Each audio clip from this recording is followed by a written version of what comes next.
काम करेंगे, भले नहीं 10 दिन में करेंगे, 15 दिन में करेंगे, 3 महीना में करवे करेंगे, और नहीं करें तो हर व्यक्ति या जूता निकाले या 2 हाथ का डंडा लगावे। अगर ये काम न करें, इनकी ठुकाई करना शुरू कर दे, तो जब भ्रष्टाचार मुक्त भारत होगा तो विकसित भारत होगा, शिक्षित भारत होगा, संपन्न भारत होगा। बातें तो बड़ी बड़ी, और अभी कुछ इस देश का सांप्रदायिक माहौल खराब करना चाहते, देश में अमन चैन है प्रदेश में तो आग लगाना चाहते, और जाको दुख दारुण प्रभु देही, ताकि मत पहले हर लेही, जान न जाए निशाचर माया। ये विभिन्न कपट कलेवर का भेष धारण करो, जैसे हनुमान जी जैसे ज्ञानी को काल नेमी में भ्रमित किया, एक तनु ने प्रताप भानु जैसे राजा को भ्रमित किया, और सत्ता ये चाहती कि अगर 3 पर आक्रमण करो तो हम ज्यादा दिन रहेंगे। त्रेता की सत्ता ले ले तो उनका क्या आधार था? मतलब गाय, यज्ञ, साधु, इन पर आक्रमण करो। अगर ये नष्ट हो जाए, इन पर आक्रमण क्यों करो? तो लंका के राक्षस रावण की सभा लगी, पूरा मंत्रिमंडल था, पूरा भरा सेना, जल सेना, थल सेना, वायु सेना, भट्ट, सुभट्ट, महाभट्ट जैसे लोग थे। तो रावण ने कहा, भाई हमारा शत्रु कौन? तो कहे हमारे शत्रु है देवता। और देवताओं की जड़ कौन? तो कहे गाय, यज्ञ, साधु और ब्राह्मण, क्योंकि ये गाय से हवि मिलेगा और इससे यज्ञ होगा, तो इससे यज्ञ कौन कराएगा? ये ब्राह्मण। अगर इन चारों को हम नष्ट कर दें तो देवता कमजोर हो जाएंगे, और जब देवता कमजोर होंगे मतलब सात्विक प्रवृत्तियां इस धरा में कम होंगी, तो राजसी और तामसी प्रवृत्तियों को बल मिलेगा। तो उन्होंने कहा क्या किया जाए? तो कहे नगर, मतलब नगर में, गांव में आग लगा दो, जहां इनको पाइए मार डालिए। और यही काम आज भी हो रहा है। आज भी जहां देखिए गायों का कत्लेआम हो रहा है, विदेशों को गोमांस का निर्यात किया जा रहा है, और जगह जगह गायों को भी अयोध्या में 3 दिन पहले जो भाला होता है उसके पेट में बच्चे से थी, रात को पता नहीं गौशाला से गाय कैसे चली आई, और उसके पेट में घेर कर 4 आदमियों ने भाला मारा, तड़प तड़प के 3 दिन में गाय मर गई। ये हाल है इस देश का। ऐसी परिस्थितियों में बूचर खानों में खुलेआम, दिन में तो हम गोरक्षक बने रहेंगे और रात में लाइसेंस मारकर रात में थानों को मिला लेंगे, नेताओं को मिला लेंगे और बूचर खाना भिजवा देंगे।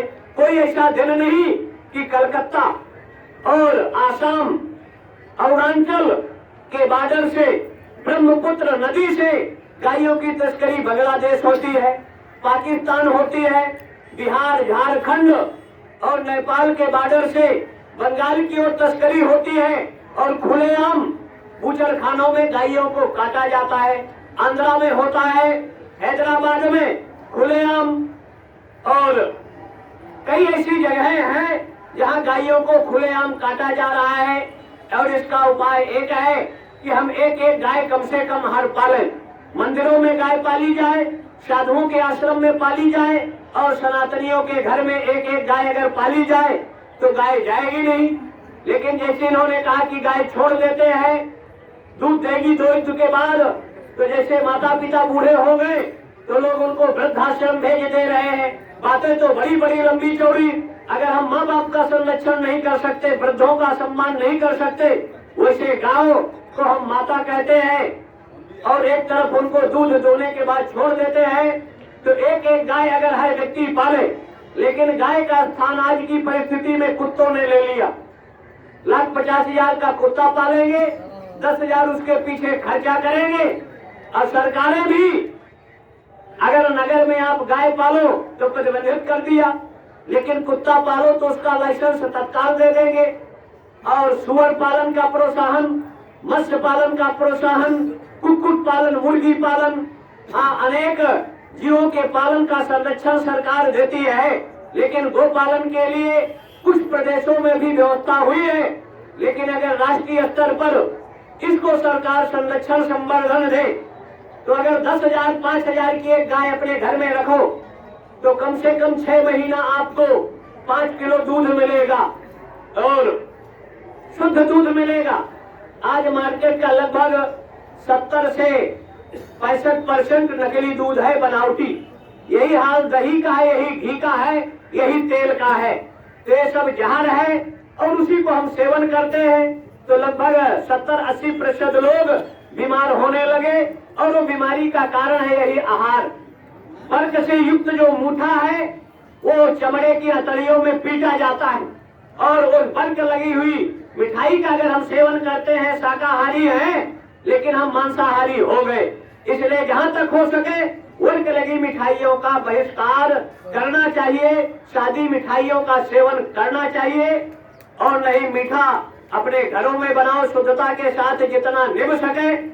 और इसके कई वीडियो भी गूगल में पड़े हुए, चमड़े की झिल्ली में नारियल को रख कर वो पीटता है, उसे झिल्ली में चांदी को वो वर्ग के रूप में तैयार होता है। तो ऐसे अनेक तरह के कुकृत्य है समाज में जो हमारी धरा को बाधक है। गोभिर विपरीत वेदच्चा, प्राचीन यहाँ का वेद लगभग 55 नील 56 खरब 38 अरब 71 करोड़ 81,0307 वर्ष से प्राचीन वेद की संस्कृति थी जो भगवान के निश्वास के रूप में था। सबसे प्राचीन पुरातन वेद के काल में था। इसलिए आज वेदों का पठन पाठन स्वाध्याय जो 1131 शाखात्मक था, नालंदा, तक्षशिला और भोजशाला में सामवेद की केवल 2 शाखाएं मिल रही हैं, 998 शाखा नहीं मिल रही है। 1000 सामवेद की शाखा थी। ऐसे ऋग्वेद की शाखाएं थी, यजुर्वेद का था, अथर्ववेद का था। उन मंत्रों के प्रयोग कर इस धरा पर हम जो चाहते थे प्राप्त कर सकते थे और मंत्रों से चाहते थे हम सूर्य चंद्र नवग्रहों की गति को भी परिवर्तन करने में भारत का संत या सनातनी समर्थ होता था। लेकिन कालक्रम के प्रभाव से पठन पाठन बंद हुआ।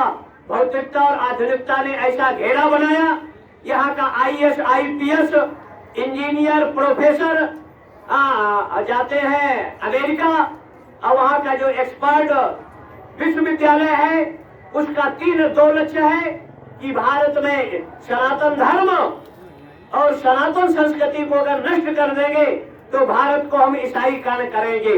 इस्लाम का टारगेट है कुरान वालों का कि 1943 में हम भारत को इस्लामिक राष्ट्र घोषित करेंगे और उसके 2043 में जो उनका टारगेट चल रहा है, पहला टारगेट है कि रोड के किनारे अपने अड्डा बनाओ, रेलवे के किनारे अपने अड्डा बनाओ।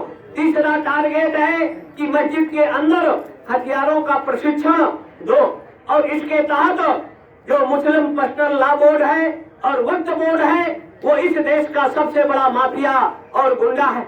वक्फ बोर्ड जब भारत आजाद हुआ 2000 करोड़ उनके पास भूमि थी और लगभग 74 सालों में आज 9000 करोड़ से ज्यादा उनके पास भूमि हो गई।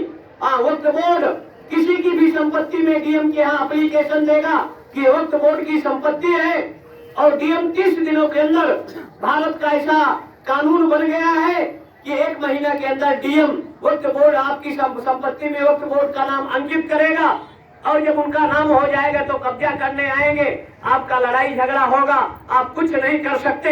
इसलिए भारत सरकार का कर्तव्य और दायित्व है कि मुस्लिम पर्सनल लॉ बोर्ड और वक्फ बोर्ड को इस धारा से समाप्त करें, क्योंकि उसकी भारत में कोई जरूरत नहीं है जिससे भारत सुरक्षित और संरक्षित रह सके।